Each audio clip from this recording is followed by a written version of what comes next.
Bonjour à tous, je me présente, je m'appelle Antoine Guillopé, je suis dessinateur et je vous propose cet après-midi de faire un petit atelier autour du personnage d'Akiko. Si vous avez vu les histoires, vous savez de qui je parle. Je vous propose donc d'essayer de la dessiner. Pour cela, il va vous falloir une feuille blanche, toute simple, et puis un feutre. Vous pouvez choisir la couleur qui vous fait plaisir. Juste une couleur va être interdite, c'est la couleur jaune, pour une raison très simple, c'est que quand on dessine en jaune, on ne voit pas grand-chose, ce qui serait quand même dommage de faire un dessin invisible.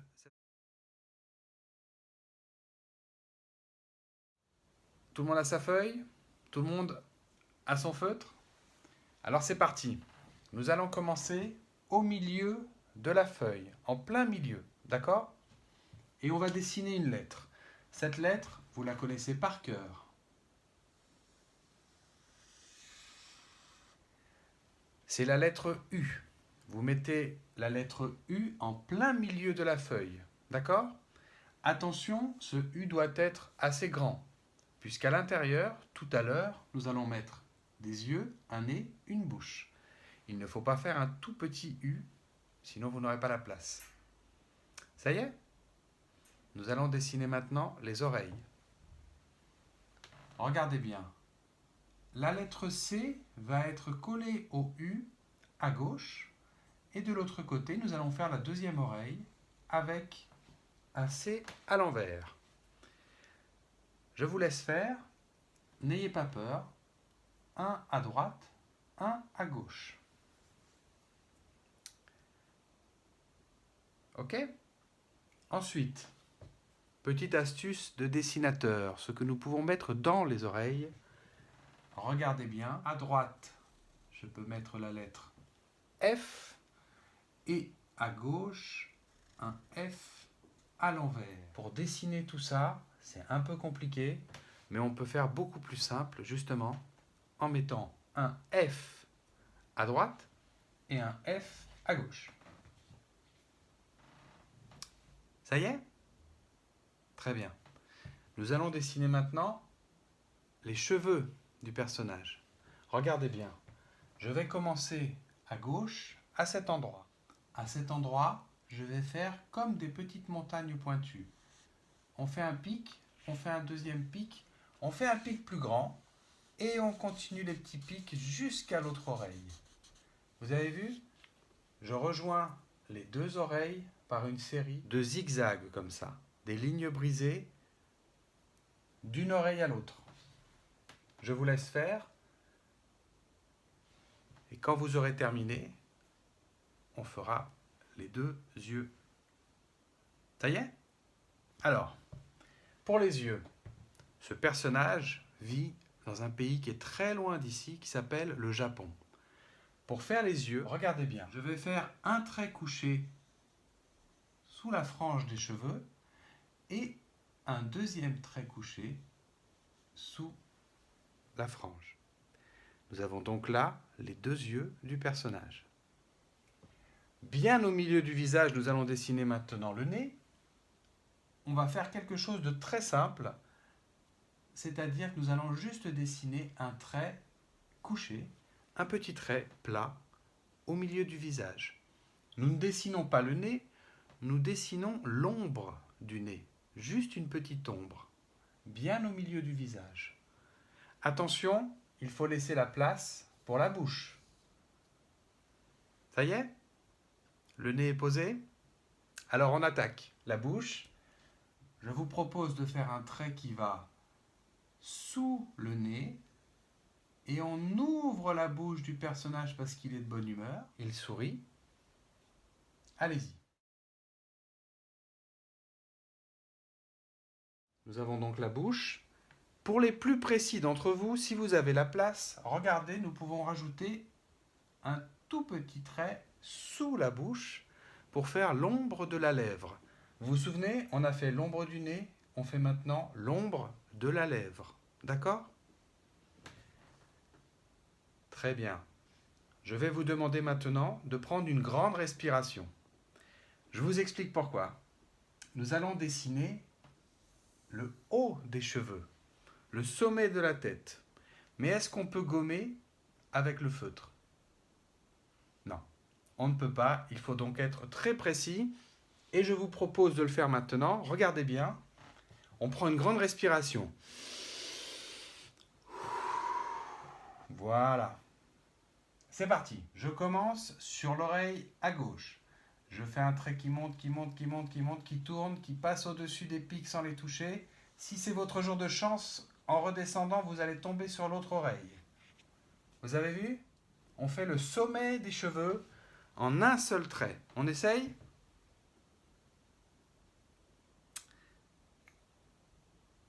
Si, vous pouvez le faire.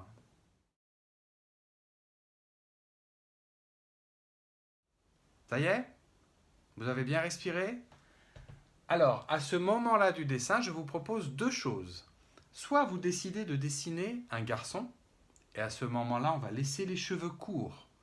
Mais si vous décidez de dessiner Akiko, une fille, vous allez rajouter en haut à droite un petit chignon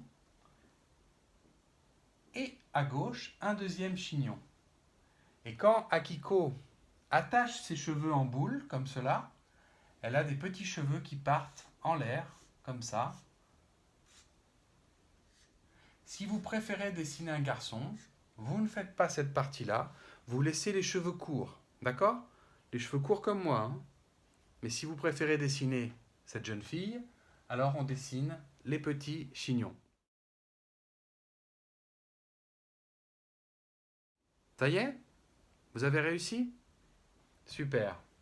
Alors, ce qu'on va faire maintenant, on va dessiner le cou. Sous le menton, on dessine un trait tout droit et un deuxième trait tout droit pour faire le cou du personnage. Vous avez vu, c'est simple. Un trait debout, un deuxième trait debout. Quand vous avez réussi ces deux traits, je vous montre une petite astuce de dessinateur. On peut faire un tout petit coloriage sous le menton. Vous avez vu? C'est comme une ombre. Vous vous souvenez? On a fait l'ombre du nez, l'ombre de la bouche, l'ombre du cou. Nous allons dessiner maintenant le costume d'Akiko. Ce costume-là, on appelle ça un kimono. Vous connaissez ce mot?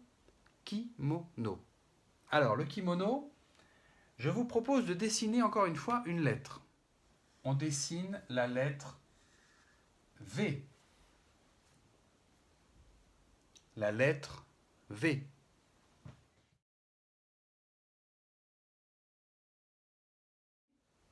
Nous allons dessiner maintenant le col du kimono, comme ici, comme ce que je porte. Regardez bien, il est important de commencer sur le bord du cou. Vous allez dessiner un trait couché, un trait debout.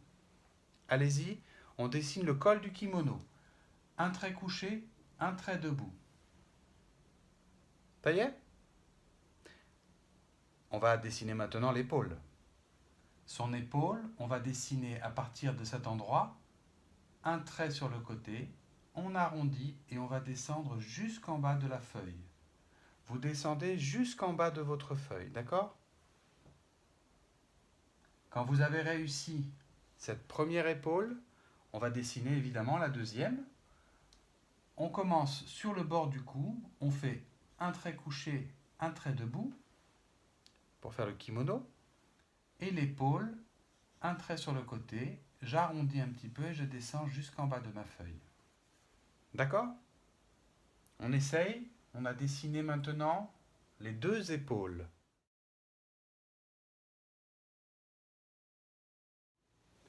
Pour les kimonos, on peut les fermer avec une ceinture. Pour la ceinture, c'est un dessin qu'on va dessiner sur le ventre, une forme géométrique que vous connaissez bien. Regardez bien, je dessine sur son ventre un rectangle. Ce rectangle, il faut faire attention à une chose. Vous remarquez que le rectangle ne touche pas ce trait à droite et il ne touche pas ce trait à gauche. Tout simplement, c'est parce que à droite et à gauche, nous avons les bras. La ceinture, elle passe autour de la taille. Les bras sont de chaque côté. Moi, pendant ce temps-là, je la colorie pour que vous puissiez bien la voir. Pour les coloriages, je vous ferai ça après. D'accord? Déjà, dessinez le rectangle sur le ventre. Voilà. Le personnage est presque terminé.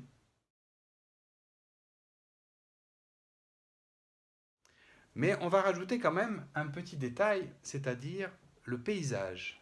C'est ce qu'il y a derrière le personnage. Regardez bien, je vais faire un trait qui commence sur la joue du personnage et qui va aller jusqu'au bord de la feuille à gauche. Ça commence sur la joue et ça va jusqu'au bord de la feuille à gauche. Quand vous avez réussi ce trait, on imagine que la colline passe derrière le personnage. Elle va réapparaître par ici pour moi. Hop, et je continue, je fais un trait qui va jusqu'au bord de la feuille à droite. Cette colline passe derrière le personnage.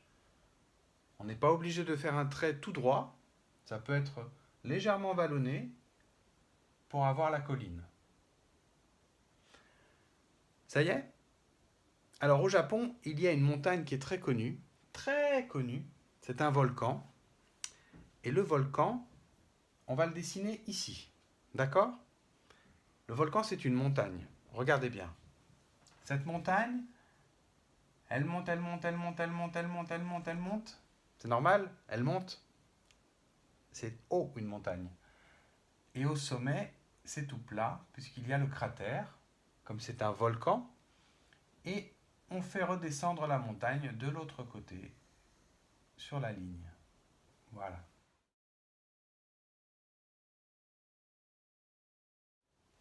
On a donc le volcan, mais ce volcan, qui s'appelle le mont Fuji,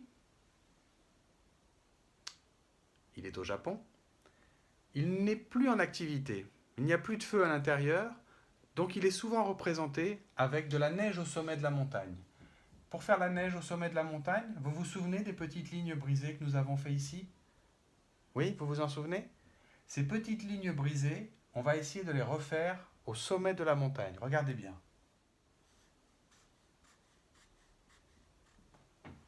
D'accord? On a bien de la neige au sommet de la montagne. Le dessin au trait est terminé, mais maintenant ce que je vous propose, avec des feutres de couleur, vous allez pouvoir choisir les couleurs que vous voulez, vous avez même le droit de prendre du jaune maintenant, vous allez pouvoir décorer tout le costume du personnage et vous allez pouvoir le faire comme vous le souhaitez. D'accord? Ça peut être des graphismes, des petites fleurs, des cœurs, des petits points, un dragon si vous savez dessiner un dragon, des rayures, et vous allez pouvoir changer de couleur autant de fois que vous le souhaitez. Moi, je commence par faire des choses simples. Regardez bien, par exemple, c'est un exemple, hein, vous faites comme vous voulez. Je peux faire des petits tourbillons comme cela pour décorer le costume. Évidemment, vous allez pouvoir, à votre tour, colorier la ceinture, si vous ne l'avez pas déjà fait. D'accord? Alors voilà, là j'ai utilisé une couleur qui est la couleur noire. Je vais utiliser un peu de rouge. Et je vais faire des petits graphismes comme ça, des petites traces. Là, c'est vraiment à vous d'inventer. Ne faites pas de choses trop compliquées si vous ne savez pas les dessiner. Faites-vous plaisir. L'histoire, c'est de se faire plaisir, évidemment. On va donc dessiner des petits graphismes. Moi, je vais en refaire encore avec du rose.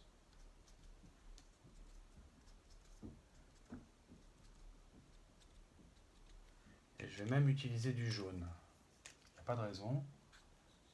J'avais dit qu'on pouvait s'en servir pour la décoration. Donc regardez bien. Voilà. Quand vous aurez terminé de décorer le kimono, on peut rajouter des petits détails, comme le ciel, avec des nuages roses, mais vous pouvez évidemment faire des nuages bleus. On peut rajouter quelques oiseaux dans le ciel, très simple.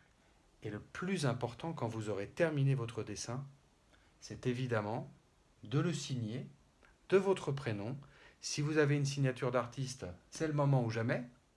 Et puis si vous n'avez pas de signature d'artiste, vous pouvez en inventer une ou tout simplement écrire votre prénom. Moi, je vais signer A-N-T-O-I-N-E. C'est mon prénom. Antoine. Et voilà, vous avez pu réussir à dessiner Akiko.